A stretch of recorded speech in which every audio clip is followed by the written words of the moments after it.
എന്റെ വാസവ ഉളുപ്പില്ലടോ എനിക്ക് കുത്തകവൽക്കർ എടോ ഇപ്പം തന്നെ നിങ്ങൾ, അതായത് ഉമ്മൻചാണ്ടി സർക്കാരും നിങ്ങളുടെ സർക്കാരും അദാനി എന്ന് പറയുന്ന ഒരു കമ്പനിക്ക്, ഒരു കുത്തക കമ്പനിക്കാണ് ഇത് കൊടുത്തത് നടത്താൻ. ഇതൊരു കുത്തകവൽക്കരണമാണ്. കുത്തകവൽക്കരണം വലിയ അപകടകരമായ കാര്യങ്ങളല്ല. ഇതാണ് പുതിയ സർക്കാർ. വി.ഡി. സതീശൻ കൃത്യമായി പറഞ്ഞു, ഇവിടെ സ്വകാര്യ വൽക്കരണമല്ല, സ്വകാര്യ പങ്കാളിത്തം വരും. ഇത് അദാനിയുടെ പങ്കാളിത്തമാണ്. മനസ്സിലായില്ലേ? അദാനിയുടെ പങ്കാളിത്തമാണ്, സ്വകാര്യ പങ്കാളിത്തം. വിദേശ മൂലധനങ്ങൾ ഇവിടെ വരണം. ഇതൊക്കെ ഒരു പങ്കാളിത്തമാണ്. സംസ്ഥാന സർക്കാരും ഇത്തരത്തിൽപ്പെട്ട കമ്പനികളും തമ്മിലുള്ള ഒരു ഉടമ്പടിയാണ്. അതായത് മുഴുവൻ തീരെഴുതി കൊടുക്കലല്ല വാസവായത് വാസവൻ അറിയാം. അപ്പൊ ഇതിൽ കുത്തകവൽക്കരണമൊന്നുമില്ല, ഒരു കുത്തകവൽക്കരണമില്ല. നേരത്തെ അദാനി എന്ന് പറയുന്ന ഒരു സ്വകാര്യ മുതലാളി ഇതിന്റെ നടത്തിപ്പ് നമ്മളെ ഏൽപ്പിച്ചു കൊടുത്തു, നിങ്ങളെ ഏൽപ്പിച്ചു കൊടുത്തു അല്ലേ? അതിന്റെ ഒരു ഭാഗം, അതിന്റെ 49% അദാനി എന്ത് ചെയ്തു? അദാനി മറ്റൊരു കമ്പനിക്ക് മറിച്ചു വെക്കുന്നു. ഇത് സ്വാഭാവികമായി എല്ലാ ബിസിനസ്സുകാർ ചെയ്യുന്നതാണ്. ഇതാണ് ബിസിനസ്, ഇതാണ് കച്ചവടം. അല്ലാതെ അദാനി കേരളത്തിൽ നന്നാക്കാൻ വേണ്ടിയിട്ട് അദാനി കൊണ്ടുവരണം. അദാനി ബിസിനസ് ചെയ്യുമ്പോൾ അതിന്റെ ഫലമായിട്ട് കേരളം നന്നാവും, അത്രേ ഉള്ളൂ. അല്ലാതെ അദാനി നഷ്ടം സഹിച്ചിട്ട് കേരളത്തിനാണ്ട് നന്നാക്കിക്കള എന്നാണോ അദാനി കരുതുന്നത്? അപ്പോൾ ഇത് അദാനി മാത്രമല്ലാന്ന്, എല്ലാ ഇത്തരത്തിലുള്ള ബിസിനസ്സുകാരും അവര് മുതൽ മുടക്കുന്ന ആ സംഖ്യ ഉണ്ടല്ലോ, അത് കാലത്തിന് ശേഷം ഇത് വികസിക്കുമ്പോൾ, പ്രോജക്റ്റ് വികസിക്കുമ്പോൾ ഈ മുതൽ മുടക്കിയ സംഖ്യയുടെ വാല്യൂ കൂടും. ഇപ്പൊ നേരത്തെ പറഞ്ഞ എത്രയാണ്? എത്രയാണ്? ഞാൻ ഒരു സംഖ്യ പറഞ്ഞുതരാം. അതായത് 2454 കോടിയാണ്. ഇത് നിങ്ങൾ കൃത്യമായി മനസ്സിലാക്കണേ. അദാനി ഇതിൽ മുടക്കിയത് എത്രയാണെന്ന് അറിയോ? 2454 കോടി. 2454 കോടി. സംസ്ഥാന സർക്കാർ മുടക്കിയത് 5595. സംസ്ഥാന സർക്കാർ 5595 ഇതിൽ മുടക്കിയത്. അതിനേക്കാൾ കുറവാണ്, അതിന്റെ പകുതിയിൽ കുറവാണ്. 2454 കോടിയെ അദാനി മുതൽ മുടക്കിയിട്ടുള്ളൂ. ഈ 2454 കോടി കൂടാതെ 2028 ഈ പദ്ധതിയുടെ 2ാം ഘട്ടം പൂർത്തിയാവുമ്പോ 19,000 കോടി കൂടി അദാനി ഇതിൽ മുടക്കും. അതൊക്കെയാണ് കരാറിലെ വ്യവസ്ഥ. അതായത് 19,000 കോടി കൂടി അദാനി 2028 ആകുമ്പോഴത്തേക്ക് ഇതിൽ മുടക്കും. അപ്പൊ എത്രയായി? ഈ 19,000-വും നേരത്തെ മുടക്കിയ 2454 കൂടിയ ആ തുക, ആ തുകയുടെ 49%.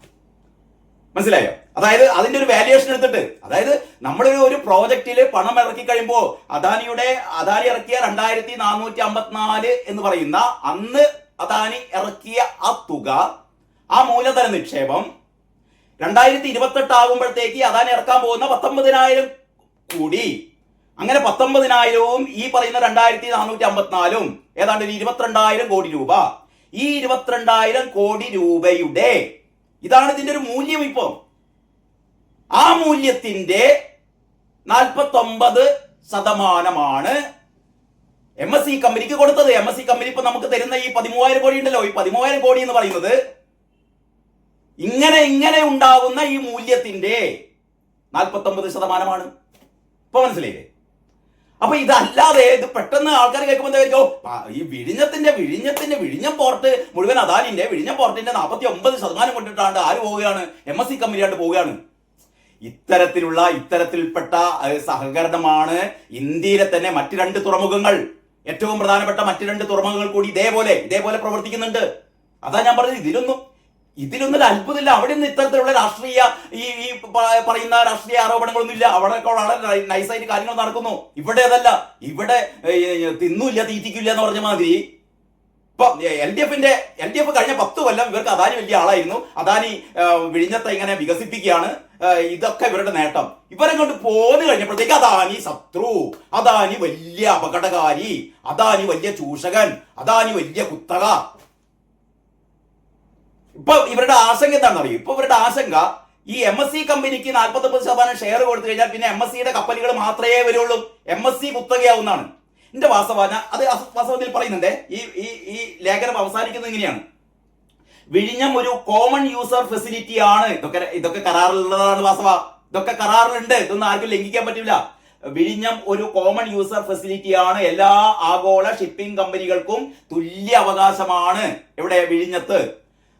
അതിനെ ഒരു പ്രത്യേക വിദേശ കമ്പനിയുടെ മാത്രം കുത്തകയാക്കാൻ അനുവദിക്കില്ല എന്നാണ് വാസവൻ പറയുന്നത്. ഇതിനെ ഒരു പ്രത്യേക കമ്പനിയുടെ, ഏത് കമ്പനിയുടെ, MSCയുടെ കുത്തകയാക്കാൻ അനുവദിക്കില്ല എന്നാണ് വാസവൻ പറയുന്നത്. ഞാൻ വാസവനോട് ചോദിക്കട്ടെ, നിങ്ങൾ ഭരിക്കുന്ന ഈ 10 വർഷത്തിന്റെ ഇടയിലെ അവിടെ എത്ര കപ്പലാ വന്നത്? പൊട്ടക്കണക്കൊന്നും പറയണ്ട. ഇതാ 933. നിങ്ങൾ ഇറങ്ങി വരുന്നത് വരെ അവിടെ വന്നത് 933 കപ്പലുകളാണ്. ഇതിൽ MSCയുടെ കപ്പലുകൾ എത്രയെന്നറിയോ?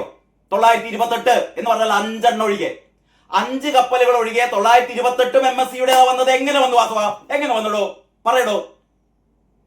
അപ്പം കുത്തകയൊന്നുമില്ല ഇനിയോ? വാസവൻ പറയുന്നത് MSC കമ്പനിയുടെ 49% ഷെയർ വാങ്ങിക്കഴിഞ്ഞാൽ പിന്നെ ഇവിടെ MSCയുടെ ആധിപത്യമായിരിക്കും. MSCയുടെ കപ്പലുകളെ വരുള്ളൂ, വേറെ ഒരു കപ്പലുകളും വരില്ല എന്നാണ് വാസവൻ ഇവിടെ ആശങ്ക പടർത്തുന്നത്. അപ്പോഴാണ് ഞാൻ വാസവനോട് ചോദിക്കുന്നത്, അല്ല വാസവൻ ഭരിക്കുന്ന കാലത്ത് അപ്പം കുത്തകല്ലിനിയോ? അപ്പം ഈ MSC കമ്പനിയുടെ ഈ പറയുന്ന എത്രയാണ്? 933-ൽ 928 കപ്പലുകളും 99.99% കപ്പലുകളും MSCയുടേത് മാത്രമാണ് വന്നത്. അപ്പൊ എന്തേ ഇതിന്റെ മുന്നേ ഈ മുതൽ മുടക്കുന്നതിന് മുമ്പേ, മുതൽ ഇറക്കുന്നതിന് മുമ്പേ 49% ഷെയർ MSC കമ്പനി വാങ്ങുന്നതിന് മുമ്പ് തന്നെ വിഴിഞ്ഞത്ത് വന്നത് MSCയുടെ കപ്പലുകളാണ്. അപ്പം കാണാത്ത ഈ കുത്തകവൽക്കരണം ഇപ്പൊ നിങ്ങൾ ആരോപിക്കുന്നത് അവിടെയാണ് പറയുന്നത് രാഷ്ട്രീയം. നിങ്ങൾ വിടപ്പ, നിങ്ങൾ ഈ രാഷ്ട്രീയ പോർവിളി അവസാനിപ്പിക്കുക. നിങ്ങൾ ഈ അന്തം കമ്മികളോടൊക്കെ പറ. ഈ ചാനലിൽ വന്നിരുന്ന് ഈ ചാനലില് ഡിബേറ്റ് നടത്തുന്ന ആൾക്കാർക്ക് അറിയില്ല, ഇതില് സംസാരിക്കുന്ന ഈ പറയുന്ന അന്തം കമ്മികൾക്ക് അറിയില്ല, ആർക്കറിയില്ല ഇത് എന്താ കഥ എന്ന്. ഈ കുരുടന്മാർ, കണ്ണുകൊട്ടന്മാർ ആനെ കാണുന്ന മാതിരിയാണ്. നിങ്ങൾ ആദ്യം പഠിക്കപ്പാ, കരാറിനെ കുറിച്ച് പഠിക്കുക. വാസവൻ ഒരു ക്ലാസ് എടുത്ത് കൊടുക്ക്. അപ്പൊ പറയുമ്പോ ഈ മാതിരിയുള്ള ഈ ചപ്പടാച്ചി കാര്യങ്ങളൊന്നും പറയരുതേ. കൃത്യമായി സത്യസന്ധതയോടെ കാര്യങ്ങൾ പറ. കാരണം ഇത് ബ്ലാക്ക് ആൻഡ് വൈറ്റ് സാധനല്ലേ, നമ്മുടെ മുന്നിലില്ലേ, ഇല്ലാത്തൊന്നുമില്ല. അതാണ് പറഞ്ഞത്. രാജീവ് ചന്ദ്രശേഖർ പറയുന്ന പോലെ ഒരു ധവളപത്രം ഇവിടെ പുറപ്പെടുവിച്ചാൽ എല്ലാവർക്കും മനസ്സിലാവും, നാട്ടുകാർക്കൊക്കെ മനസ്സിലാവും എന്താണ് ഇതിന്റെ യഥാർത്ഥത്തിലുള്ള, എന്താണ് സംസ്ഥാന സർക്കാരിന്റെ മുതൽ മുടക്ക് എത്രയാണ്, അദാനിയുടെ മുതൽ മുടക്ക് എത്രയാണ്, അദാനി എത്ര കാലത്തേക്കാണ് ഇവിടെ ഉണ്ടാവുക, സംസ്ഥാന സർക്കാരിന് എപ്പോഴാണ് ഇതിന്റെ ലാഭവിഹിതം കിട്ടുക, അത് കഴിഞ്ഞിട്ട് മുഴുവനായിട്ട് എപ്പോഴാണ് കിട്ടുക, ഇതൊക്കെ വളരെ കൃത്യമായിട്ട് നമുക്ക് അറിയാലോ. നിങ്ങൾ വാസവ ഇതുവരെ ചെയ്യാതിരുന്നൊരു കാര്യം എന്താണെന്നറിയോ? നിങ്ങൾ കഴിഞ്ഞ 10 വർഷമായിട്ട് അദാനി അവിടെ പോർട്ട് എന്താ പറയാ, അതിന്റെ സജ്ജീകരണങ്ങൾ കുറച്ച് വൈകിപ്പോയി. അതിന്റെ പേരിലാണല്ലോ അദാനിയുടെ അടുത്തുനിന്ന് വിശദീകരണം ചോദിച്ചതും നിങ്ങൾ പിഴ ചുമത്തിയതും അവസാനം അദാനി ഞാൻ തരില്ല എന്ന് പറഞ്ഞതും നിങ്ങൾ തരണ്ട അദാനി ഏട്ടാ അങ്ങനെയാ പറഞ്ഞത്. നിങ്ങൾ ഇനി തരണ്ട, പിഴയൊന്നും തരണ്ട അദാനി ഏട്ടാ, നമ്മൾ പാർട്ട്ണർമാരല്ലേ എന്ന് പറഞ്ഞ് നിങ്ങളെ സബൂറാക്കിയതൊക്കെ നമ്മൾ അറിഞ്ഞിട്ടുണ്ട്. പക്ഷെ നിങ്ങൾ ചെയ്യേണ്ടത് ഈ ഒരു പോർട്ടുമായുള്ള അനുബന്ധ ഇതിന്റെ റിംഗ് റോഡുകളും ഇതിന്റെ അനുബന്ധമായ മറ്റു വ്യവസായങ്ങൾക്ക് ആവശ്യമായ സ്ഥലം ഏറ്റെടുക്കലും ഒന്നും നിങ്ങൾ ചെയ്തില്ലാന്നേ. നിങ്ങളിതൊന്നും ചെയ്യാതെ ഇപ്പൊ വന്നിരുന്നിട്ട് സതീശന്റെ മംഗളൂരു യാത്ര, അതേതായാലും ഈ ലേഖനത്തില് വാസവൻ പറഞ്ഞിട്ടില്ല, വലിയ കാര്യം, വലിയ ഉപകാരം. ഇത് സതീശനാണ്. ഇത് ഏതുപോലെയാണെന്ന് പറഞ്ഞാൽ സതീശനാണ് മറ്റേ ED കൊണ്ടുവന്നത് പറഞ്ഞ മാതിരിയാണ്. അതായത് സതീശൻ അധികാരമേറ്റ് ഒരാഴ്ചക്കുള്ളിലാണ് മറ്റേ പിണറായി വിജയന്റെ വീട് ED റെയ്ഡ് ചെയ്തത്. അപ്പോഴാണ് കുറെ മണികൂടാഞ്ചന്മാർ പറഞ്ഞത് ഇത് VD സതീശൻ ഡൽഹി പോയി പ്രധാനമന്ത്രിനെ കണ്ടു. അപ്പോഴാണ് സതീശൻ പരിഹസിച്ചത്, ഞാൻ ആദ്യമായിട്ട് പ്രധാനമന്ത്രിയെ കണ്ടപ്പോൾ പ്രധാനമന്ത്രി പറഞ്ഞു, സതീശനല്ലേ, വാ സതീശ എന്തൊക്കെയാ വേണ്ടത്. അപ്പൊ സതീശൻ പറഞ്ഞു, ഒരു കാര്യം ചെയ്യും മോദിജി, നാളെ തന്നെ പോയിട്ട് പിണറായി വിജയന്റെ വീട് എന്ത് ചെയ്യണം, റെയ്ഡ് ചെയ്യണം. അപ്പം തന്നെ മോദി ഇങ്ങനെ കുത്തി, ഹലോ ED അല്ലേ, നാളെ തന്നെ എന്ത് ചെയ്യണം, പിണറായി വിജയന്റെ വീട് റെയ്ഡ് ചെയ്യണം. അപ്പൊ സതീശൻ പറയാ, പോരാ നമുക്കൊരു 12 സ്ഥലങ്ങളിൽ റെയ്ഡ് ചെയ്യണം കേട്ടോ. മറ്റേ ഇയാളുടെ ഈ വീണന്റെ ഭർത്താവുണ്ട്, ഒരു ചെങ്ങായി, അവന്റെ പേരാണ് റിയാസ്. അവന്റെ വീട് കോഴിക്കോടാണ്, ആ വീടും കൂടി റെയ്ഡ് ചെയ്യണം. അങ്ങനെ ഒരു 10-12 സ്ഥലങ്ങൾ റെയ്ഡ് ചെയ്യണം. അപ്പോൾ മോദി അപ്പം തന്നെ വീട് വിളിച്ചോ, ED അല്ലേ പോകല്ലേ, ഒരു സ്ഥലത്ത് പോരാ, 12 സ്ഥലത്ത് റെയ്ഡ് ചെയ്യണം. കേടോ, ഇങ്ങനെയൊക്കെ കഥകൾ ഉണ്ടാക്കുക എന്ന് പറഞ്ഞാലേ. അപ്പൊ ഏതായാലും വാസവൻ കുറച്ച് കാര്യങ്ങളൊക്കെ വാസവൻ ഇക്കാര്യത്തിൽ പറഞ്ഞു. ബാക്കി കുറെ കള്ളത്തരങ്ങൾ പറഞ്ഞു. ഏതായാലും മറ്റ് അന്തംഗമികളെ മാതിരി മൊരത്ത കള്ളം പറഞ്ഞില്ല എന്നുള്ളത് വലിയ സമാധാനം കേട്ടോ. അപ്പൊ ഇത്രയൊക്കെയാണ് കൂട്ടരെ ഇതിന്റെ കാര്യങ്ങൾ. ഇനിയും എന്താ വരുന്ന കുറച്ച് ദിവസങ്ങൾ കൂടി ഇവരിങ്ങനെ സതീശന്റെ ബംഗളൂരു യാത്ര, സതീശനും മോദിയും തമ്മിലുള്ള ഡിങ്കോൾഫി എന്നൊക്കെ പറഞ്ഞു കണ്ട് ഇവരിങ്ങനെ ഇരിക്കും. ഒന്നും സംഭവിക്കാനില്ല. MSC കമ്പനിയുമായുള്ള കരാർ ഒപ്പുവെക്കപ്പെടും. ഒപ്പുവെച്ചിട്ടില്ല.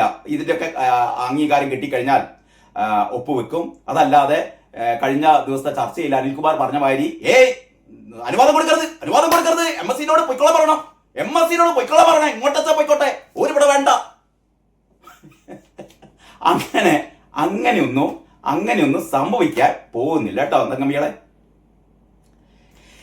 ഈ വിഴിഞ്ഞം പദ്ധതിയുമായി ബന്ധപ്പെട്ട് കഴിഞ്ഞ കുറച്ച് ദിവസങ്ങളായിട്ട് ഒരുപാട് തെറ്റിദ്ധാരണകളാണ് CPM-ലെ സൈബർ പോരാളികളും പിന്നെ ഈ അന്തംഗമികളും പത്രങ്ങളും ചാനലുകളും ഒക്കെ പരത്തിക്കൊണ്ടിരിക്കുന്നത്. പ്രത്യേകിച്ചും ഈ കരാറിന്റെ വിശദാംശങ്ങളൊന്നും അറിയാത്ത സാധാരണക്കാരെ സംബന്ധിച്ചിടത്തോളം എന്തോ വലിയ ഒരു അപകടമാണ് വരാൻ പോകുന്നത്.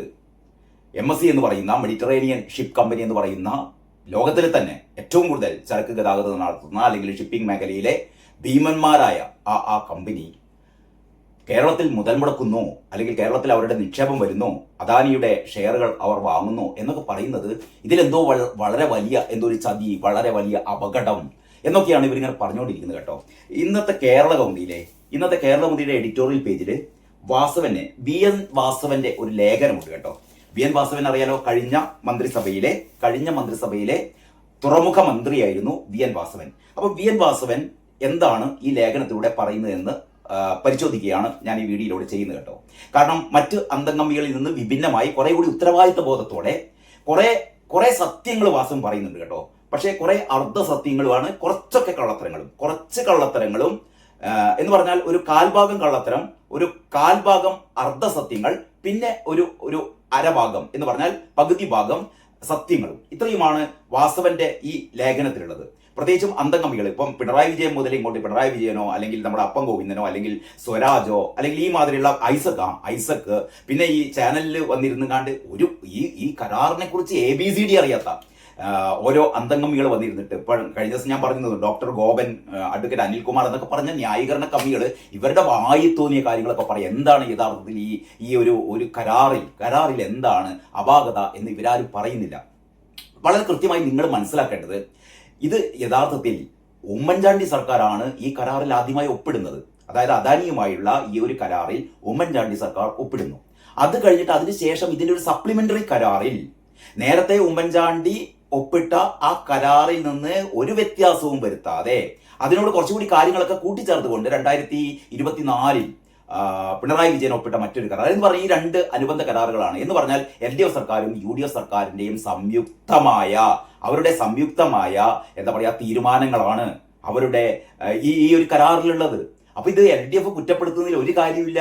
ഈ UDF-നുള്ളിൽ തന്നെയുള്ള ഈ പരസ്പര വിരുദ്ധമായ അഭിപ്രായങ്ങൾക്ക് ഒരു സാങ്കത്യവുമില്ലാതെ വെറുതെ രാഷ്ട്രീയം കളിക്കുകയാണ് നമുക്ക് ഏതായാലും വാസവൻ പറയുന്ന കാര്യങ്ങൾ എന്തൊക്കെയാണെന്ന് നോക്കാം കേട്ടോ. വാസവൻ പറയുന്നത് വിഴിഞ്ഞം ജനകീയ പരമാധികാരം സംരക്ഷിക്കണം എന്നാണ്. എന്നിട്ട് അതിൽ പറയുന്നത് വിഴിഞ്ഞം അന്താരാഷ്ട്ര തുറമുഖത്തിന്റെ ചരിത്രപരമായ യാഥാർത്ഥ്യം ഇടതുപക്ഷ ജനാധിപത്യ മുന്നണി സർക്കാരിന്റെ നിശ്ചയദാർഢ്യത്തിന്റെയും വിട്ടുവീഴ്ചയില്ലാത്ത ജനപക്ഷ നിലപാടുകളുടെയും അനശ്വര സ്മാരകമാണ് എന്നാണ് ഇതിന്റെ ആമുഖം. ശരി, നമ്മൾ അതിനോട് തർക്കിക്കുന്നില്ല. ശരി, ഇത് ഇടതുപക്ഷ സർക്കാരിനെ സംബന്ധിച്ചിടത്തോളം അവർ കഴിഞ്ഞ തവണ കേരളത്തിൽ ചെയ്ത ഒരു നല്ലൊരു കാര്യമാണ്. ഉമ്മൻചാണ്ടിയുടെ ആ പദ്ധതി വിജയകരമായി എന്ന് നമുക്ക് പറഞ്ഞുകൂടെങ്കിലും ഇഴഞ്ഞിട്ടൊക്കെയാണ് ഈ പദ്ധതി പോയത്. എങ്കിൽ കൂടെയും അത് ഇന്നത്തെ രീതിയിൽ ആക്കി മാറ്റിയതിൽ ഇടതുപക്ഷ ഗവൺമെന്റിന് വ്യക്തമായ അവരുടെ ഒരു പങ്കുണ്ട് കേട്ടോ. അത് നമുക്ക് നിഷേധിക്കാൻ പറ്റില്ല. പക്ഷേ ഇത് പദ്ധതി നേരത്തെ വിഭാവനം ചെയ്ത പോലെ കൃത്യസമയത്ത് ഇതിന്റെ ഒന്നാം ഘട്ടം തീർന്നില്ല, അത് ഇഴഞ്ഞുപോയി. അതിനുള്ള നഷ്ടപരിഹാരം അദാനി കമ്പനിയോട് ആവശ്യപ്പെട്ടു, പക്ഷെ അവർ കൊടുത്തില്ല. അത് ആർബിട്രേഷനിലൊക്കെ പോയി അവസാനം അത് സബൂറാക്കി. എന്ന് പറഞ്ഞാൽ അറിയാലോ, അദാനി എന്ന് പറയുന്നത് പിണറായി വിജയൻ സർക്കാരിന്റെ പാർട്ട്ണറാണ്. പ്രത്യേകിച്ചും ഈ ലേഖനകർത്താവായ BN വാസവൻ തന്നെയാണ് പിണറായിയുടെ സാന്നിധ്യത്തിൽ പറഞ്ഞത് അദാനി എന്ന് പറയുന്നത് ആരാണ്? നമ്മളെ സ്വന്തം ആളാണ്, നമ്മളെ പാർട്ട്ണറാണ് എന്ന് പറഞ്ഞ BN വാസവനാണ് പറയുന്നത് ഇത് ഇടതുപക്ഷ സർക്കാരിന്റെ എന്താണ് ഒരു നേട്ടമാണ് എന്നാണ് തുടക്കത്തിൽ തന്നെ പറയുന്നത്. ഇതായിരുന്നല്ലോ 1-ാം തീയതി ദേശാഭിമാനിയും പറഞ്ഞത്. ഇപ്പം 13,000 കോടിയുടെ ഈ നിക്ഷേപം എന്ന് പറയുന്നത്, MSC കമ്പനിയുടെ 13,000 കോടിയുടെ നിക്ഷേപം എന്ന് പറയുന്നത് LDF സർക്കാരിന്റെ ദീർഘദർശിത്വത്തിന്റെ അവരുടെ ദീർഘവീക്ഷണത്തോടു കൂടിയ ഈ പദ്ധതിയുടെ വിജയമാണ് എന്നായിരുന്നു ദേശാഭിമാനി പറഞ്ഞത്. പക്ഷേ അത് കാരണഭൂതമാണ് ഇതാകെ ഇതാകെ തിരുത്തിയത്. ഞാനതാ നേരത്തെ പറഞ്ഞത്, ഈ കാരണഭൂതത്തെ പിടിച്ചു മാറ്റേണ്ട സമയം അതിക്രമിച്ചിരിക്കുന്നു എന്റെ സഖാക്കളെ. ഇയാളാണ് ആവശ്യമില്ലാത്ത കുത്തിത്തിരിപ്പുണ്ടാക്കുന്നത്. ഇയാളൊരു കാര്യം പറഞ്ഞു കഴിഞ്ഞാൽ ഇയാളെ തിരുത്തിക്കാൻ മറ്റു പലർക്കും പേടിയാണ്. ഇയാളൊരു കാര്യം പറഞ്ഞു കഴിഞ്ഞാൽ പിന്നെ അത് തന്നെയാണ്. പിന്നെ പിറ്റേന്ന് ദേശാഭിമാനി മാറി, ഇയാൾ പറഞ്ഞതനുസരിച്ച് കാര്യങ്ങൾ പറയാൻ തുടങ്ങി. ഏതായാലും വാസവൻ പറയുന്നത്, അതിനുശേഷം ആ ഇൻട്രൊഡക്ഷന് ശേഷം വാസവൻ പറയുകയാണ്, വിഴിഞ്ഞം തുറമുഖത്തിന്റെ നിർമ്മാണം സംബന്ധിച്ച് പ്രചരിക്കുന്ന വലിയൊരു കള്ളം ഇത് പൂർണ്ണമായും ഒരു സ്വകാര്യ സംരംഭമാണ് എന്നതാണ്. ശരിയാണ്, ഈ പ്രചരിപ്പിച്ചുകൊണ്ടിരിക്കുന്ന ഒരു കള്ളമാണ്. ഇത് പൂർണ്ണമായും ഒരു സ്വകാര്യ സംരംഭമാണ് എന്നുള്ളത് ഏറ്റവും വലിയ കള്ളമാണ്. എന്നാൽ ഒന്നാം ഘട്ടത്തിന്റെ സാമ്പത്തിക വിഹിതങ്ങൾ പരിശോധിച്ചാൽ ഈ വാദം തകർന്നു പോകും. പിന്നെ പദ്ധതിയുടെ ഒന്നാം ഘട്ട മൂലധന ചെലവിന്റെ സിംഹഭാഗമായ 61% വഹിച്ചത് കേരള സർക്കാരാണ്. ഇതൊക്കെ യാഥാർത്ഥ്യങ്ങളാണ്. അതായത് വിഴിഞ്ഞം പദ്ധതിയുടെ ഒന്നാം ഘട്ട മൂലധന ചെലവിന്റെ സിംഹഭാഗമായ 61% വഹിച്ചതാരാണ്? സംസ്ഥാനമാണ്, കേരള സർക്കാരാണ്. ചിലർക്ക് തെറ്റിദ്ധാരണ ഉണ്ടാകെ ഈ 61% നിന്നാണ് ഈ പറയുന്ന MSC കമ്പനി ഷെയർ കൊടുക്കാൻ പോകുന്നതല്ല. ആ ഒരു തെറ്റിദ്ധാരണ നിങ്ങൾ ആദ്യമേ മാറ്റണമേ. കേരളത്തിന്റെ 61% ഓഹരി അവിടെ കിടക്കുന്നുണ്ട്. ഇനി ബാക്കി വരുന്ന തുകയിൽ 29% മാത്രമാണ് സ്വകാര്യ പങ്കാളിയായ അദാനി ഗ്രൂപ്പ് നേരിട്ട് മുടക്കിയിട്ടുള്ളത്. അപ്പൊ ഈ മൊത്തം ഈ മൂലധന നിക്ഷേപത്തിന്റെ 29% മാത്രമാണ് ആരുടേത്? അദാനിയുടേത്.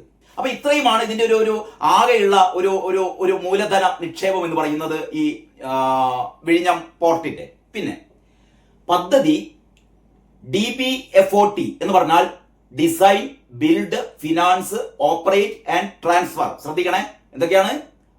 Design, build, finance, operate and transfer. ഈ മാതൃകയിലുള്ളതാണ്. അതായത് ഇതിന്റെ അന്തിമ ഉടമയും ഭൂപ്രഭുവും കേരള സർക്കാരും. ഇതിന്റെ അന്തിമ ഉടമാരാണ്. ഇത് 40 വർഷത്തേക്കാണ് അദാനിക്ക് ഇത് നടത്തിപ്പിക്കാൻ വേണ്ടിയിട്ട് നടത്താനുള്ള അവകാശം. 40 വർഷം. അത് പിന്നീടാണ് ഈ അനുബന്ധ കരാറിൽ പിണറായി വിജയനാണ് അതൊരു 20 വർഷം കൂടി എക്സ്റ്റെൻഡ് ചെയ്ത് കൊടുത്തത്. മാത്രമല്ല ഒരു 5 കൊല്ലം കൂടി എന്ന് പറഞ്ഞാൽ 65 കൊല്ലത്തേക്ക് ഇത് എക്സ്റ്റെൻഡ് ചെയ്ത് കൊടുത്തു. അതൊക്കെ ഈ കരാറിന്റെ ഭാഗമാണ്. ഇതൊന്നും നമ്മൾ കള്ളത്തരം പറയുന്നതല്ലാന്ന്. ഇതൊക്കെ കരാറിലുള്ള കാര്യങ്ങളാണ്. ഇവിടെയാണ് ഏറ്റവും പ്രസക്തമായ ഒരു കാര്യം. രാജീവ് ചന്ദ്രശേഖർ കഴിഞ്ഞ ദിവസം പറഞ്ഞു, ഒരു ധവളപത്രം, ഒരു വൈറ്റ് പേപ്പർ ഇതിന്റെ കാര്യത്തിലും വേണം. ഏതിന്റെ കാര്യത്തില്? പലർക്കും അറിയാത്തത് കൊണ്ടാണ് ഈ വിഴിഞ്ഞം പദ്ധതി എത്രയാണ് സംസ്ഥാന സർക്കാർ ഇതിൽ മുതൽ മുടക്കിയത്, എത്രയാണ് അദാനിയുടെ മുതൽ മുടക്ക്, ഇതുകൊണ്ട് എന്തൊക്കെയാണ് കേരളത്തിന് സംഭവിക്കാൻ, അല്ലെങ്കിൽ കേരളത്തിന് ഉണ്ടാകുന്ന നേട്ടങ്ങൾ എന്തൊക്കെയാണ് ഇത് കേരളത്തിന്റെ കോട്ടങ്ങൾ, ഇത് സംബന്ധിച്ച് ഇപ്പോഴും ആർക്കും വ്യക്തമായ ധാരണയില്ല. ആർക്കും ഈ TV ചർച്ചയിലൊക്കെ വന്നിരുന്ന് സംസാരിക്കുന്നവർക്ക് പോലും ഇതിനെക്കുറിച്ച് കൂടുതൽ അറിയില്ല.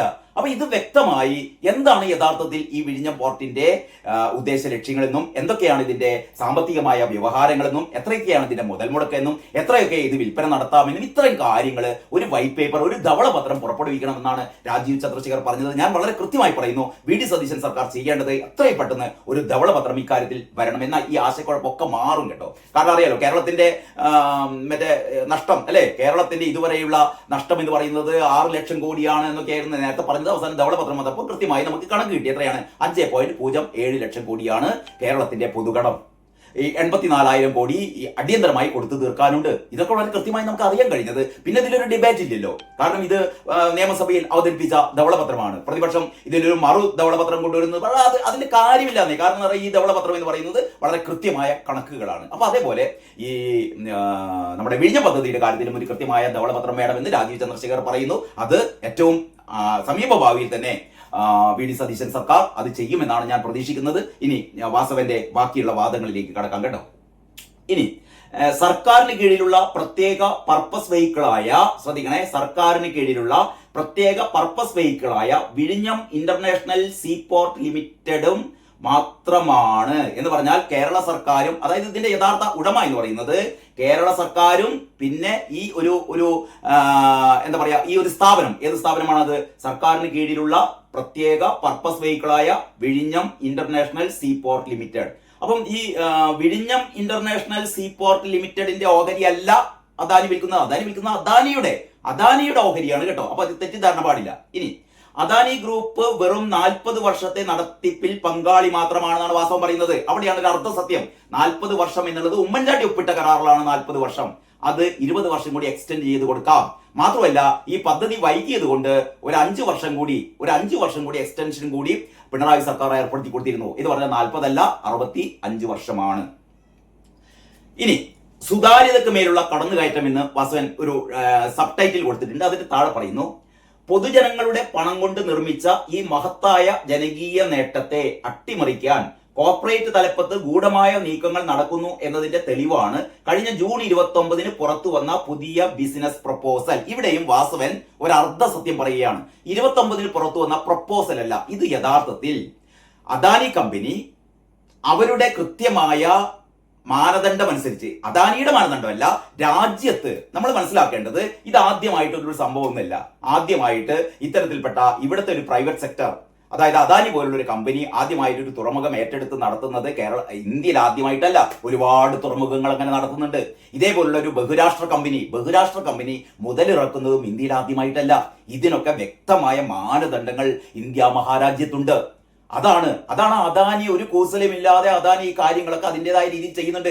ഇവിടെ കുറെ മണുകുണാജന്മാർ വന്നിട്ട് അദാനി എന്തോ വലിയൊരു അപകടം ഇവിടെ വരുത്തി വെക്കുന്നു, അദാനിയും സതീശനും തമ്മിലുള്ള ഒരു ഡീലാണ് എന്നൊക്കെ ഇവർ ഇപ്പോഴും പറഞ്ഞുകൊണ്ടിരിക്കുന്നു. ഇതിലൊരു കഥയില്ലാന്നേ. ഇവിടെ കൃത്യമായി ഇത്തരത്തിലുൾപ്പെട്ട ഒരു ബഹുരാഷ്ട്ര കമ്പനി ഇവിടെയുള്ള ഈ അദാനിയുടെ ഷെയർ വാങ്ങുകയാണെങ്കിൽ, ഷെയർ വിൽക്കുകയാണെങ്കിൽ ഇതിനൊക്കെ ഇവർക്ക് അവസരം കൊടുത്തിട്ടുണ്ട്. അപ്പൊ ചോദിക്കുന്നത് എന്തിനാണെങ്കിലും ഇത്തരം അവസരങ്ങൾ കൊടുത്താലേ കമ്പനികൾ ഇവിടെ വരുള്ളൂ. കാരണം കമ്പനികൾ ഇവിടെ മുതൽ മുടക്കുമ്പോൾ ഈ കമ്പനികൾക്ക് ഇപ്പൊ അദാനി വിഴിഞ്ഞം പോർട്ടിൽ മുതൽ മുടക്കുമ്പോൾ അദാനിയുടെ ലക്ഷ്യം എന്ന് പറഞ്ഞാൽ ലാഭം ഉണ്ടാക്കുക എന്നുള്ളത് തന്നെയാണ്. ഏതൊരു ബിസിനസ്സുകാരനെ പോലെ അദാനിയും ഇവിടെ മുതൽ മുടക്കുമ്പോൾ അദാനിയുടെ ആവശ്യം ഇവിടെ എന്താണ്? അദാനിക്ക് ഇവിടെ ലാഭം ഉണ്ടാവണം. പക്ഷെ കേരളത്തിന്റെ നേട്ടം എന്താണ്? ഇത് സംബന്ധിച്ച് ഇവിടെ പോർട്ട് ഏറ്റവും വലിയ ഒരു രീതിയിലേക്ക് ഇത് വികസിക്കുമ്പോൾ ഒരുപാട് തൊഴിലവസരങ്ങൾ സൃഷ്ടിക്കപ്പെടും, ഒരുപാട് പേർക്ക് ജോലി കിട്ടും, ഒരുപാട് അനുബന്ധ വ്യവസായങ്ങൾ ഉണ്ടാവും, അനുബന്ധ സംരംഭങ്ങൾ ഉണ്ടാവും, ഇതിന്റെയൊക്കെ ടാക്സ് സർക്കാരിന് കിട്ടും. ഇങ്ങനെ ഒരുപാട് സാധ്യതകളാണ്, വികസന സാധ്യതകളാണ്. ഈ വികസന സാധ്യതകളുടെ ഒരു തുടക്കമാണ് ഈ പോർട്ട് എന്ന് പറയുന്നത്. അപ്പൊ പോർട്ടില് അദാനി 29% അദാനിയുടെ ഒരു നിക്ഷേപം, അതായത് സംസ്ഥാന സർക്കാരിന് എത്രയാണ്? 61%. ഓർമ്മിക്കണേ, സംസ്ഥാന സർക്കാരിന്റെ മുതൽ മുടക്ക് എന്ന് പറഞ്ഞാൽ 61% അവിടെ ഉണ്ട്. അദാനിയുടെ 29%. ആ 29% അദാനിയുടെ മുതൽ മുടക്കിൽ നിന്നാണ് അദാനി എന്ത് ചെയ്യുന്നത്? അതിന്റെ ഒരു വിഹിതം എന്ത് ചെയ്യുന്നത്? അതിന്റെ എത്ര? 49% അല്ലെ? 49% MSC കമ്പനിക്ക് വിൽപ്പന നടത്തുന്നത്. അത്രയേ ഉള്ളൂ. ഇതിൽ നമ്മളിങ്ങനെ എരിപൊരി കൊള്ളേണ്ട കാര്യമൊന്നുമില്ല. അദാനിയുടെ ഷെയറിന്റെ 49% വിൽപ്പന നടത്തുന്നു. ഇതിൽ പ്രത്യേകിച്ച് സംസ്ഥാന സർക്കാരിന്റെ വിഹിതമൊന്നും പോകുന്നില്ല. അദാനിക്ക് അത് അവകാശപ്പെട്ടതാണ്. അത് ഈ കരാറിലുള്ളതാണ്. ഉമ്മൻചാണ്ടി ഒപ്പിട്ട കരാറും പിണറായി വിജയൻ ഒപ്പിട്ട കരാറിലും ഒക്കെയുള്ളതാണ്. അദാനിക്ക് ഇതൊക്കെ ചെയ്യാം. അങ്ങനെ ചെയ്യുമ്പോൾ അദാനി പാലിക്കേണ്ട ചില വ്യവസ്ഥകളുണ്ട്. ആ വ്യവസ്ഥകൾ തെറ്റിച്ചാൽ നമുക്ക് ഇടപെടാം. പക്ഷേ അദാനി തെറ്റിച്ചിട്ടില്ലാന്നേ. നമ്മൾ ആവശ്യമില്ലാതെ ഇതിന്റെ വ്യവസ്ഥകൾ എന്താണെന്ന് അറിയാത്ത ആൾക്കാരാണ് കേരളത്തെ അറിയിച്ചില്ല എന്ന് പറയുന്നത്. കേരളത്തെ എപ്പോഴാണ് അറിയിക്കേണ്ടത്? ഇത് നിങ്ങളെക്കാൾ വ്യക്തമായിട്ട് അദാനിക്കറിയാം. അദാനിക്ക് മാത്രമല്ല, ഇതിലൊപ്പിട്ട ഈ ഉദ്യോഗസ്ഥന്മാർക്കും, ഒരുപക്ഷെ മന്ത്രിമാരിതൊന്നും മുഴുവൻ വായിച്ചു നോക്കിയിട്ടുണ്ടാവില്ല. ഇത് വളരെ കൃത്യമായി ഇതിലൊപ്പിട്ട ഉദ്യോഗസ്ഥന്മാർക്കും ഇതുമായി ബന്ധപ്പെട്ട പോർട്ട് അധികൃതർക്കും കൃത്യമായിട്ട് അറിയാം. അദാനി ഒരു വയലേഷനും നടത്തിയിട്ടില്ല. ഇങ്ങനെ ബഹുരാഷ്ട്ര കമ്പനിയായ MSC ഈ 49% ഷെയർ വാങ്ങുമ്പോൾ ആദ്യം അദാനി ചെയ്യേണ്ടത്, അല്ലെങ്കിൽ ഈ രണ്ട് കമ്പനികളും ചെയ്യേണ്ടത്, ആദ്യം തന്നെ ഇവര് ഒരു ബൈൻഡിങ് അഗ്രിമെന്റ് ഉണ്ടാക്കണം. ഒരു തത്വത്തിൽ ഒരു അഗ്രിമെന്റിൽ ആദ്യം എത്തിച്ചേരണം. ഈ തത്വത്തിൽ അഗ്രിമെന്റ് എത്തിച്ചേരേണ്ടത് കേവലം 1-2 ദിവസമല്ല. അവിടെയാണ് ഇവർ വെറുതെ രാഷ്ട്രീയ ആരോപണങ്ങൾ ഈ CPM ഉന്നയിക്കുന്നത്. സതീശൻ വന്നതുകൊണ്ട് സതീശനും അദാനിയും തമ്മിൽ എന്തോ സംഭവം? ഡീല് അദാനിയും നിങ്ങളും തമ്മിലല്ലേ? നിങ്ങളല്ലേ അദാനിയുടെ പാർട്ണർ. എന്നിട്ട് ഇപ്പൊ സതീശന്റെ മേലേക്ക് കുതിര കയറുകയാണോ? സതീശൻ ഇപ്പൊ കഴിഞ്ഞ 18-ാം തീയതിയാണ് സ്ഥാനമേറ്റത്. മെയ് മാസം 18-ാം തീയതി അധികാരമേറ്റു. എന്ന് പറഞ്ഞാൽ 2 മാസം ആവുന്നില്ല, 1.5 മാസം ആവുന്നേ ഉള്ളൂ. 1.5 മാസം ആവുമ്പോഴത്തേക്കും രൂപപ്പെട്ട ഒരു കരാറല്ല MSC കമ്പനിയും ഈ അദാനി പോർട്ടും തമ്മിൽ. അങ്ങനെയല്ല. അത് അവര് ദീർഘമായ കൂടിയാലോചനകൾക്കും ദീർഘമായ ചർച്ചകൾക്കും ഒക്കെ ശേഷമാണ് ഇത്തരത്തിൽപ്പെട്ട ഒരു ബൈൻഡിങ് അഗ്രിമെന്റിലേക്ക് എത്തിച്ചേരുന്നത്. അത്തരത്തിൽപ്പെട്ട ഒരു ബൈൻഡിങ് അഗ്രിമെന്റ് സൈൻ ചെയ്യുക എന്നുള്ളതാണ് ഇതിന്റെ ആദ്യത്തെ കർത്തവ്യം. ഇത് സംസ്ഥാന സർക്കാർ അറിയണ്ട. ഇതൊന്നും അറിയാതെയാണ് ഇമ്മാതിരി ഈ അനിൽകുമാറും അല്ലെങ്കിൽ ഗോപനൊക്കെ വന്ന് കണ്ട് സംസ്ഥാന സർക്കാരിനെ അറിയിച്ചില്ല, ഇത് സതീശനും അദാനിയും തമ്മിലുള്ള മറ്റേ പരിപാടി. മറ്റേ പരിപാടിയില്ല. ഇവർ ചെയ്യേണ്ടത് അദാനി ചെയ്യേണ്ടത്. അതാണ് ഞാൻ പറഞ്ഞത്, അദാനിനെ നിങ്ങൾ പഠിപ്പിക്കേണ്ട, അദാനിയെ നിങ്ങൾ ബിസിനസ് പഠിപ്പിക്കേണ്ട. അദാനി ഇത് ആദ്യമായിട്ടല്ല. അദാനി ഇന്ത്യയിലും വിദേശത്തും നിരവധി പോർട്ടുകളിൽ ഇതേപോലെ അദാനി മുതൽ മുടക്കിയിട്ടുണ്ട്, ഇത്തരത്തിൽപ്പെട്ട കരാറുകളിലൊക്കെ ഒപ്പിട്ടിട്ടുണ്ട്, ഇത്തരത്തിൽ ബഹുരാഷ്ട്ര കമ്പനികളുമായി എന്ത് ചെയ്തിട്ടുണ്ട്, സഹകരണം ഉണ്ടാക്കിയിട്ടുണ്ട്. അപ്പൊ ഞാൻ പറഞ്ഞുകൊണ്ട് വരുന്നത്, ഈ കരാറിലെ വ്യവസ്ഥ എന്താണ്? ആദ്യം ഇത്തരത്തിൽപ്പെട്ട ഒരു ബൈൻഡിങ് അഗ്രിമെന്റിൽ സൈൻ ചെയ്യണം. ഇവർ സൈൻ ചെയ്തു. അത് കഴിഞ്ഞിട്ട് ഇവര് ഇത് സ്റ്റോക്ക് എക്സ്ചേഞ്ചിനെ അറിയിക്കണം. സെബിയുടെ അനുവാദം വേണം. സെബിയുടെ അനുവാദത്തിനായി അപേക്ഷിച്ചു, സെബിയുടെ അനുവാദം കിട്ടി. മൂന്നാമത്തെ കാര്യമാണ് ഇത് പബ്ലിക്കിനെ അറിയിക്കണം. പബ്ലിക്കിനെ അറിയിച്ചു കഴിഞ്ഞ 29-ാം തീയതി. നാലാമത്തെ സ്റ്റെപ്പാണ് കൂട്ടരെ ആരറിയിക്കേണ്ടത്? സംസ്ഥാന സർക്കാരിനെ അറിയിക്കേണ്ടത്. ഈ സംസ്ഥാന സർക്കാരിനെ അറിയിക്കുക എന്ന് പറഞ്ഞാൽ ഇതെന്തോ വലിയൊരു മലമറിക്കുന്ന പണിയൊന്നുമില്ല. സംസ്ഥാന സർക്കാരിന്റെ ഒരു കൺസെന്റ് വേണം. വളരെ ടെക്നിക്കലായ ഒരു സംഭവമാണത്. അത് സംസ്ഥാന സർക്കാരിനെ അറിയിച്ചു. അപ്പോഴാണ് അറിയിച്ചത് കഴിഞ്ഞ ബുധനാഴ്ച വൈകുന്നേരം അറിയിച്ചു. അപ്പൊ പറയും സതീശൻ അറിഞ്ഞില്ല. എടോ സതീശൻ അറിയില്ല എന്ന് പറഞ്ഞപ്പോഴാണ് ബുധനാഴ്ച ഉച്ചക്കാണ് പറഞ്ഞത്. എപ്പോഴാണ് അറിയിച്ചത്? ബുധനാഴ്ച വൈകുന്നേരമാണ് അറിയിച്ചത്. ആ കത്ത് കിട്ടിയിട്ടാണ് എന്ത് ചെയ്തത്? ഒരു കമ്മിറ്റിയെ ഈ കാര്യത്തെക്കുറിച്ച് പരിശോധിച്ച് ആവശ്യമായ എന്താ പറയാ തുടർ നടപടികൾ എടുക്കേണ്ടതിന് ഒരു ഹൈപ്പവർ കമ്മിറ്റിയെ നിയമിക്കുകയും ചെയ്തു. അവരത് പരിശോധിച്ചുകൊണ്ടിരിക്കുന്നു. അവരതിന് അംഗീകാരം കൊടുക്കും. തീർന്നില്ല. അടുത്ത നടപടിയാണ് കേന്ദ്ര സർക്കാർ അറിയിക്കേണ്ടത്. കേന്ദ്ര സർക്കാർ മോദി സർക്കാർ ഞങ്ങൾ അറിഞ്ഞില്ലല്ലോ, ഞങ്ങൾ അനുവാദം വാങ്ങിയില്ലല്ലോ എന്നൊക്കെ പറഞ്ഞാൽ അവര് ബഹളം കൂട്ടുന്നില്ലല്ലോ. കാരണം അവർക്കറിയാം അവർ ഈ പറയുന്ന കേരളത്തിലെ ഈ രാഷ്ട്രീയ പാർട്ടിക്കാരെ മണിഗുണാന്തന്മാരല്ല. അവർക്ക് കൃത്യമായിട്ട് അറിയാം ഇതിന്റെ വ്യവസ്ഥകളൊക്കെ. അപ്പോൾ അടുത്ത 5-ാം ഘട്ടമാണ് ഇത് കേന്ദ്രത്തിന്റെ അനുമതി വാങ്ങുക എന്നുള്ളത്. അപ്പൊ ഇതൊക്കെയാണ് ഇതിന്റെ ഇതാണ് എന്താ പറയാ വളരെ സ്വാഭാവികമായ ചർച്ചകളും അതിന്റെ നടപടി ക്രമങ്ങളുമാണ് നടന്നു വരുന്നത്. അപ്പോൾ വാസവം പറയുന്നത്, പൊതുജനങ്ങളുടെ പണം കൊണ്ട് നിർമ്മിച്ച ഈ മഹത്തായ ജനകീയ നേട്ടത്തെ അട്ടിമറിക്കാൻ കോർപ്പറേറ്റ് തലപ്പത്ത് ഗൂഢമായ നീക്കങ്ങൾ നടക്കുന്നു എന്നതിന്റെ തെളിവാണ് കഴിഞ്ഞ ജൂൺ 29-ന് പുറത്തു വന്ന പുതിയ ബിസിനസ് പ്രപ്പോസൽ. അല്ല വാസവ, അല്ല, തെറ്റിദ്ധരിപ്പിക്കരുത്. 29-ന് പുറത്തു വന്നത് അദാനി കമ്പനി ഈ അഗ്രിമെന്റ് ഒക്കെ സൈൻ എന്ന് പറഞ്ഞാൽ ഈ പറയുന്നുള്ള ഒരു ബൈൻഡിങ് അഗ്രിമെന്റ് സൈൻ ചെയ്ത് സെബിയെ അറിയിച്ച് അതിനുശേഷം ഇവര് പബ്ലിക്കിനെ അറിയിച്ചതാണ്. അതാണ് 29-ാം തീയതി പുറത്തു വന്നത് കേട്ടോ. ഇനി വിഴിഞ്ഞം തുറമുഖത്തിന്റെ 29% ഓഹരികൾ എന്താണ്? വിഴിഞ്ഞം തുറമുഖത്തിന്റെ 29% ഓഹരികൾ സ്വിറ്റ്സർലൻഡ് ആസ്ഥാനമായുള്ള ആഗോള ഷിപ്പിംഗ് ഭീമനായ മെഡിറ്ററേനിയൻ ഷിപ്പിംഗ് കമ്പനിക്ക്, അതാണ് MSCയുടെ ഫുൾ ഫോം ആണ് മെഡിറ്ററേനിയൻ ഷിപ്പിംഗ് കമ്പനി, MSCക്ക് വിൽക്കാൻ അദാനി പോർട്ട് രഹസ്യമായി ധാരണയിലെത്തി എന്നാണ് റിപ്പോർട്ടുകൾ വ്യക്തമാക്കുന്നത്. ഇവിടെയാണ് വാസവൻ കണ്ണടച്ചിരുട്ടാക്കുകയാണ് ഈ മുൻമന്ത്രി. എന്തിനു വേണ്ടിയിട്ടാണോ വാസവ? എന്തിനു വേണ്ടിയിട്ടാണ്? നിങ്ങൾ ഇനിയും പിണറായി വിജയന്റെ ആസനം കഴുകി നടക്കണോ എന്റെ വാസവ? നിങ്ങൾ പറഞ്ഞതിൽ തെറ്റ് ഞാൻ പറഞ്ഞതാ. അതായത് വിഴിഞ്ഞം തുറമുഖത്തിന്റെ 29% ഓഹരികളല്ല വിൽക്കുന്നത്. അത് ആദ്യം മനസ്സിലാക്കണോ? അത് ഏറ്റവും സിമ്പിൾ ആയ കാര്യല്ലേ? അപ്പോൾ വാസവനോട് പറയാനുള്ളത്, വിഴിഞ്ഞം തുറമുഖത്തിന്റെ 29% അത് യഥാർത്ഥത്തിൽ എത്ര വരുമെന്ന് അറിയോ? അത് യഥാർത്ഥത്തിൽ ഒരു 13% വരുള്ളൂ. വിഴിഞ്ഞം പോർട്ടിന്റെ മൊത്തത്തിലുള്ള ആസ്തിയുടെ ഒരു 13% ഇത് വരുള്ളൂ. ഈ 29% എന്ന് പറയുന്ന കണക്ക് തെറ്റാണ്. അത് വാസവൻ പുനഃപരിശോധിക്കണം. അതാണ് ഇതിന്റെ ഒരു എന്താ പറയാ ഈ ലേഖനത്തിലെ ചില യാഥാർത്ഥ്യമല്ലാത്ത ചില കാര്യങ്ങൾ ഇനി പറയുന്നു. വിഴിഞ്ഞം കൺസെഷൻ കരാറിലെ വ്യവസ്ഥ 5.3 പ്രകാരം തുറമുഖത്തിന്റെ ഉടമസ്ഥാവകാശത്തിലോ ഓഹരി പങ്കാളിത്തത്തിലോ മാറ്റം വരുത്തണമെങ്കിൽ നിർബന്ധമായും പാലിക്കേണ്ട കർശനമായ നടപടിക്രമങ്ങളുണ്ട്. ഓഹരി ഘടനയിൽ മാറ്റം വരുത്തുന്നതിന് മുമ്പ് കൺസെഷനിങ് അതോറിറ്റിയായ കേരള സർക്കാരിൽ നിന്നും VISLൽ നിന്നും രേഖാമൂലമുള്ള മുൻകൂർ അനുമതി വാങ്ങിയിരിക്കണം. അതാണ് വാസവ നേരത്തെ ഞാൻ പറഞ്ഞത്. ഇത് 4ാമത്തെ ക്ലോസ് ആണ്. ആദ്യം തന്നെ സംസ്ഥാന സർക്കാരിന്റെ അനുമതി വാങ്ങലല്ല, അത് 4ാം ഘട്ടത്തിൽ വാങ്ങിയാൽ മതി. ഇത് അദാനിക്കറിയാം. വേണമെങ്കിൽ ആ കരാർ എടുത്ത് വായിച്ചു നോക്കിയാൽ ആ കരാറിലുണ്ട്. പിന്നെ ഇനിയിപ്പോ ഇതിലൊരു കള്ളത്തരം നടക്കാൻ പറ്റില്ല എന്നേ. കരാറിൽ ഉമ്മൻചാണ്ടി ഒപ്പിട്ട കരാറിൽ മുതൽ ഈ വക കാര്യങ്ങളൊക്കെ ഉണ്ട്. നിങ്ങൾ കരാർ വായിച്ചു നോക്കാത്തത് നമ്മൾ കുറ്റാണോ? എന്നിട്ട് വെറുതെ ആവശ്യമില്ലാത്ത വിവാദങ്ങൾ ഇങ്ങനെ ഉണ്ടാക്കുക. ഒന്നില് വാസവൻ പഴയ തുറമുഖത്തിന്റെ മന്ത്രി നിങ്ങൾക്കറിയില്ലേ? ഇത് ചിലപ്പം പിണറായിക്ക് അറിയില്ല, ഐസക്കിന് അറിയില്ല, ഈ പറയുന്ന അപ്പം ഗോവിന്ദൻ അറിയില്ല, സ്വരാജിന് അറിയില്ല, ഇമ്മാതിരി മടുകുണാഞ്ചന്മാർക്ക് ഇതൊന്നും അറിയില്ലെന്നേ. പക്ഷെ വാസവൻ അറിയേണ്ടതാണ്. കാരണം വാസവൻ അക്കാലത്ത് അദാനി നമ്മുടെ പാർട്ട്ണറാണെന്നൊക്കെ പ്രസംഗിക്കുന്ന കാലത്ത് അദാനിയുടെ ഈ പറയുന്ന കരാറ് വാസവൻ അറിഞ്ഞിരിക്കണം. വാസവൻ പോർട്ടിന്റെ തുറമുഖത്തിന്റെ മന്ത്രിയായിരുന്നു. അക്കാര്യം മറന്നു പോകരുത് കേട്ടോ.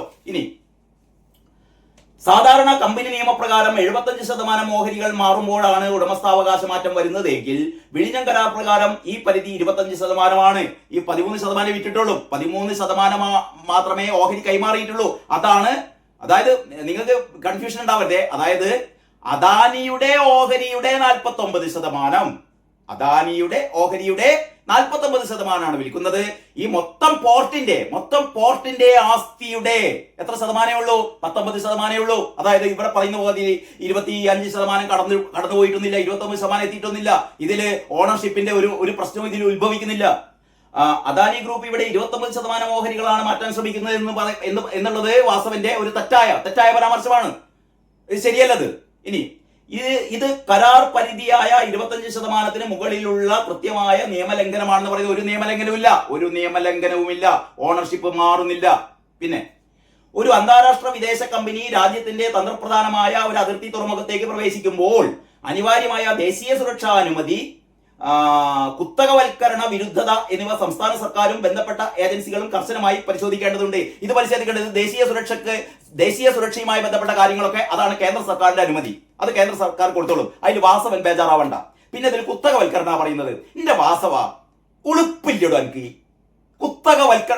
എടോ ഇപ്പം തന്നെ നിങ്ങൾ, അതായത് ഉമ്മൻചാണ്ടി സർക്കാരും നിങ്ങളുടെ സർക്കാരും അദാനി എന്ന് പറയുന്ന ഒരു കമ്പനിക്ക്, ഒരു കുത്തക കമ്പനിക്കാണ് ഇത് കൊടുത്തത് നടത്താൻ. ഇതൊരു കുത്തകവൽക്കരണമാണ്. കുത്തകവൽക്കരണം വലിയ അപകടകരമായ കാര്യങ്ങളല്ല. ഇതാണ് പുതിയ സർക്കാർ. വി.ഡി. സതീശൻ കൃത്യമായി പറഞ്ഞു. ഇവിടെ സ്വകാര്യ വൽക്കരണമല്ല, സ്വകാര്യ പങ്കാളിത്തം വരും. ഇത് അദാനിയുടെ പങ്കാളിത്തമാണ്. മനസ്സിലായില്ലേ? അദാനിയുടെ പങ്കാളിത്തമാണ്, സ്വകാര്യ പങ്കാളിത്തം. വിദേശ മൂലധനങ്ങൾ ഇവിടെ വരണം. ഇതൊക്കെ ഒരു പങ്കാളിത്തമാണ്. സംസ്ഥാന സർക്കാരും ഇത്തരത്തിൽപ്പെട്ട കമ്പനികളും തമ്മിലുള്ള ഒരു ഉടമ്പടിയാണ്. ഇവർ തമ്മിലുള്ള ഒരു എന്താ പറയാ ഐക്യത്തോടു കൂടിയുള്ള ഒരു പ്രവർത്തനമാണ്. അതായത് മുഴുവൻ തീറെഴുതി കൊടുക്കലല്ല വാസവായത് വാസവൻ അറിയാം. അപ്പൊ ഇതിൽ ഒരു കുത്തകവൽക്കരണമില്ല. നേരത്തെ അദാനി എന്ന് പറയുന്ന ഒരു സ്വകാര്യ മുതലാളി ഇതിന്റെ നടത്തിപ്പ് നമ്മളെ ഏൽപ്പിച്ചു കൊടുത്തു, നിങ്ങളെ ഏൽപ്പിച്ചു കൊടുത്തു അല്ലേ? അതിന്റെ ഒരു ഭാഗം, അതിന്റെ 49% അദാനി എന്ത് ചെയ്തു? അദാനി മറ്റൊരു കമ്പനിക്ക് മറിച്ചു വെക്കുന്നു. ഇത് സ്വാഭാവികമായി എല്ലാ ബിസിനസ്സുകാർ ചെയ്യുന്നതാണ്. ഇതാണ് ബിസിനസ്, ഇതാണ് കച്ചവടം.